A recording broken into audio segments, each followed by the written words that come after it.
Mesdames et messieurs, avant de procéder au dévoilement du buste, je vais donner la parole à M. Éric Rédinger, président du comité du Miroir des Armes.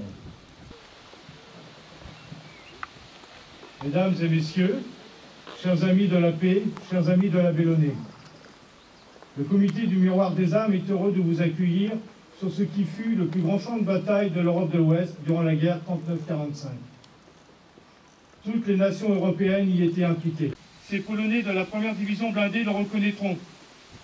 La mission de la Bellonée signa l'arrêt décisif des combats. C'est pourquoi nous leur emprunterons ce qui suit pour honorer le messager dont nous durons le buste. Citons la presse de 1967. En titre, le grade d'officier du mérite, résistant polonais au chanoine Launay, curé de Train. C'est avec plaisir que nous apprenons que le chanoine Launay, curé doyen de Train, a été promu dans le grade d'officier dans l'ordre du mérite, résistant polonais, pour son intervention courageuse qui mit fin à la bataille de Normandie le 21 août 1944 à Tournai-sur-Digue. C'est au début de cette troisième journée de combat sévère et meurtrière entre les Allemands encerclés et les Alliés que la Bellonée, alors curé de Tournai, obtint après 3 heures de discussion avec des officiers allemands que ceux-ci acceptent de se rendre. Vers 11 h, lundi 21 août 1944, une voiture blindée dans laquelle il prit place, avec 4 officiers allemands, s'enfuit à travers le champ de bataille, copieusement arrosé d'obus, jusqu'au village de Magny afin d'y rencontrer les Alliés.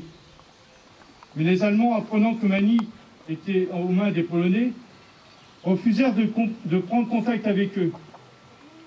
La délégation continua son périple à travers les champs encombrés de cadavres, de munitions, de matériel de guerre, de véhicules, sous le feu de la bataille jusqu'à l'entrée de Felles par Tournai et le bas d'Aubry pour trouver là les Alliés. Un seul soldat, canadien, accepta de monter avec eux. Les autres Américains doutant de la sincérité de la démarche et de revenir avec la délégation pour recevoir la capitulation des Allemands. Vers 13h30, la voiture blindée de retour faisait son entrée dans la cour de la ferme située près de l'église de Tournai, quand les Allemands, en rang par 4, jetèrent sur le sol fusils, casques et ceinturons pour se constituer prisonniers. Ce fut ensuite le départ en colonne plus ou moins longue de soldats désarmés, main à la nuque. Le défilé dura toute l'après-midi. 2 à 3 000 combattants rejoignirent ainsi le front des Alliés à Felles. La bataille de Normandie était enfin terminée et Tournai-sur-Digue échappait à la destruction totale, prévue pour 18 heures, par un bombardement aérien massif qui eut écrasé, avec l'armée ennemie, les 800 citoyens cachés dans les abris. Nous félicitons le chanoine Launay pour cette distinction méritée, attribuée par les Polonais. Nous réjouissons qu'elle prenne place avec la croix de guerre, avec étoile d'argent attribuée par Koenig en 1945. La paix et les réconciliations entre les peuples sont l'objet de notre comité. Nos activités se veulent fédératrices autour de la poche de Chambois pour redonner la place historique à ce lieu qui doit être la sienne. Le 24 avril 2009, à la salle de cinéma de Train, nous avons réuni 140 enfants des écoles de Chambois, de Train et de Carouge pour le 2e concours de poésie sur le thème « Accepter la différence, facteur de paix ». En 2010, nos projets pour la paix sont denses. Ils s'articuleront autour d'une école pour la paix. Le point d'orgue sera une commémoration avec une pose d'une stèle au lieu-dit de la Freinée à Oumène, en mémoire de la 2e DB du général Leclerc. Nous allons procéder maintenant au dévoilement du buste. Papa, garde-vous!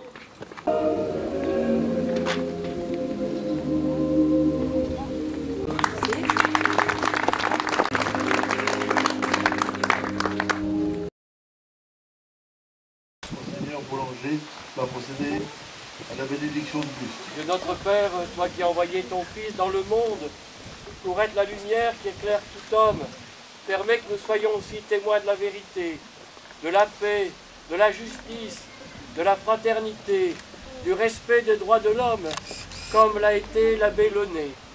Alors daigne bénir cette stèle en son honneur et à sa mémoire, et tous ceux bien sûr qui avec lui ont épargné des vies humaines au cours des rudes combats de l'été 44 et ont permis ainsi de restaurer la paix.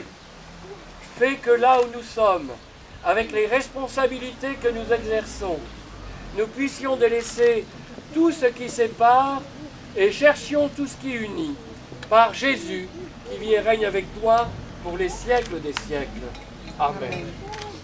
Et je tenais encore à vous dire aussi un très grand merci à tous ceux qui ont collaboré à cette œuvre, et merci de votre présence.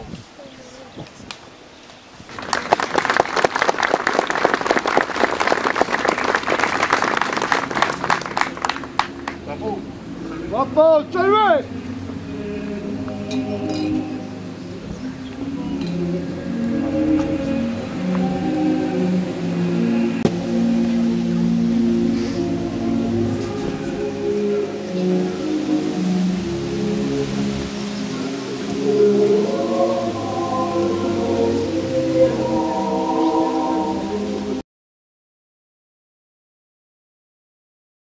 Août 1944, tant de nations européennes venaient de s'affronter pour cet ultime combat. La Bellonnet fut par sa vocation d'homme de paix celui qui permit d'y mettre un terme et ainsi, sans le savoir, participa à la fécondation de la future Europe. Poursuivons tous ensemble son action en chantant la réunification des nations européennes réconciliées et qu'un jour sans doute encore lointain servira d'exemple pour les nations du monde. Chantons l'hymne à la joie.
Du fond du cœur, je vous remercie tous d'être venus à cette